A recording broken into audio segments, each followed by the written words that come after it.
Tak jsem se konečně dočkal, moje první Alfa Romeo tady a hned ta nejkontroverznější. Junior. Od začátku to chudák malá neměla lehké. Musela změnit jméno z původního Milano, protože se nevyrábí v Itálii a zarytí fanoušci značky zase křičeli, že to není skutečná Alfa Romeo. Nakonec se ale ukázalo, že díky téhle fešandě prodeje v Evropě raketově rostou. Junior se vyrábí v Polsku ve stejné továrně jako Fiat 600 nebo Jeep Avenger a je vlastně jen další verzí těchto aut. Tak co? Zachovala si nejmenší Alfa Romeo alespoň trochu té italské duše? Na to se vám pokusím odpovědět. Tak vzhledově tam ten italský šmrnc je. Zpředu je na Junior asi nejhezčí pohled. Maska je hodně nápadná, pravda, až moc plastová. Z boku u 4,17 metrů dlouhého kompaktního SUV vidím podobnost s jinými auty skupiny Stellantis, ale hodně tady zachraňují nádherná 18-palcová kola. Se zádí už si návrháři opět pohráli. Krásu bych hledal i v detailech, jako jsou přední i zadní LED světla. Alfa Romeo Junior se vyrábí ve dvou motorizacích.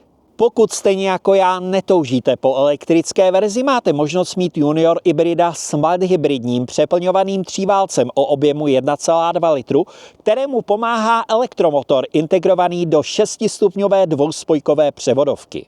Kombinovaný výkon je 107 kW, tedy 145 koní. Já tady mám verzi Q4, která má ještě jeden elektromotor na zadní nápravě. Jde tedy o čtyřkolku. Zavazadlový prostor má v základní verzi objem 415 litrů, což je na tuto třídu vozidel i v porovnání se sourozenci velice slušné.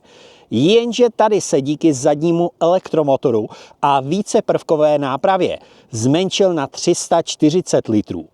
Po sklopení sedadel nevznikne nepraktický schod a objem naroste na 1205 litrů. Rozvor Alfy Romeo je přes 2,5 metru, tak se podíváme, kolik má místa uvnitř. Ale nejdřív se tady porozhlédnu.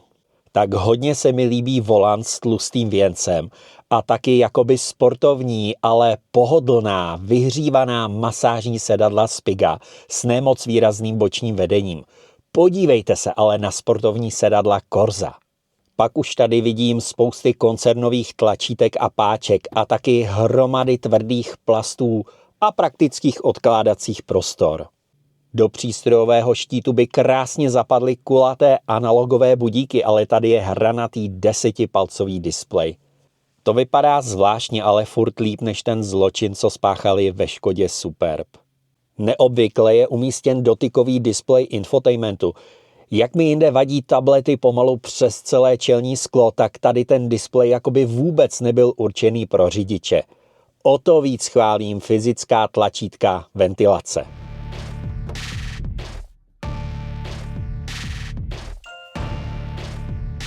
Takže vpředu je místa podle očekávání tak akorát. Vzadu je to pro osoby menšího vzrůstu, lépe řečeno pro děti. Za sebe si už sednu jen stěží. Nechtěl bych tady sedět třeba až do Chorvatska. Asi bych z toho ochrnul. Alespoň bych se nerozcuchal. Je to prostě malé auto a s tím se musí počítat. Takže teď nastartuju, snadno povypínám otravné asistenční systémy a hurá na silnici.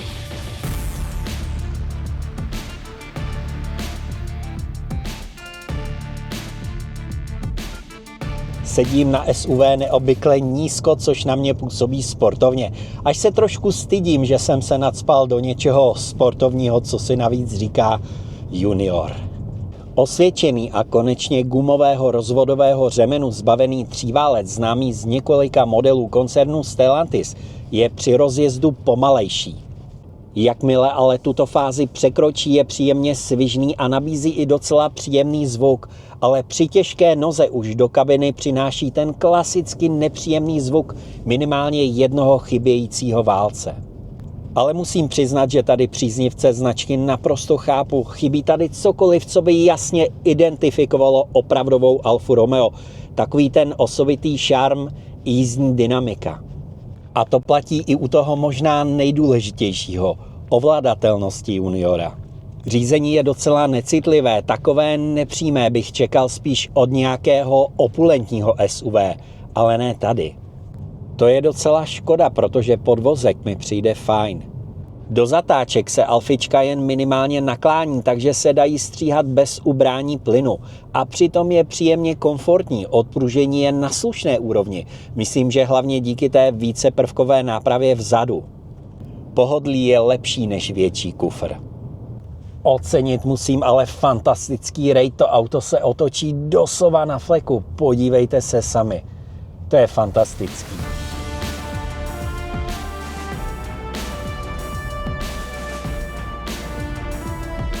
Noční jízda nemá chybu, a to díky Full LED Matrix předním světlometům.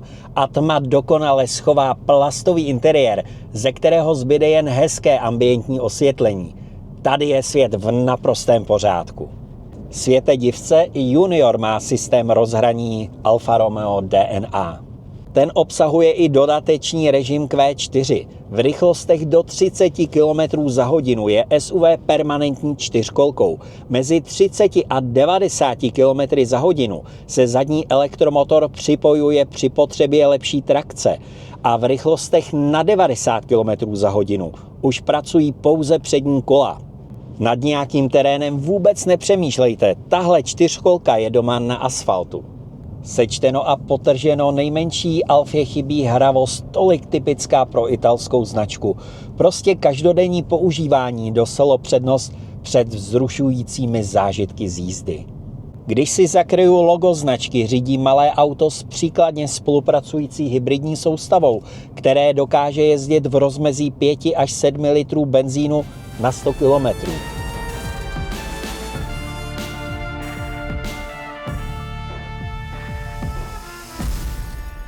Cena je, jak se na Alfu Romeo sluší a patří, již tradičně vyšší. Zatímco základní hybrid s pohonem předních kol pořídíte už za 729 000 korun, základní cena čtyřkolky je o 160 000 korun vyšší. Mnou testovaná Q4 Intenza dokonce atakovala hranici 1 milionu korun. Co dodat, větší bráchové Stelvio ani Tonale nedokázali přinést tolik potřebné nárůsty prodejů. Junior to ale dokázal, takže je vlastně úplně jedno, co si o malém SUV myslí fandové značky. Junior oslovil mnohem širší okruh zákazníků, kteří jsou důležití pro přežití legendární značky. Takže díky, Juniore, ty si trefou do černého.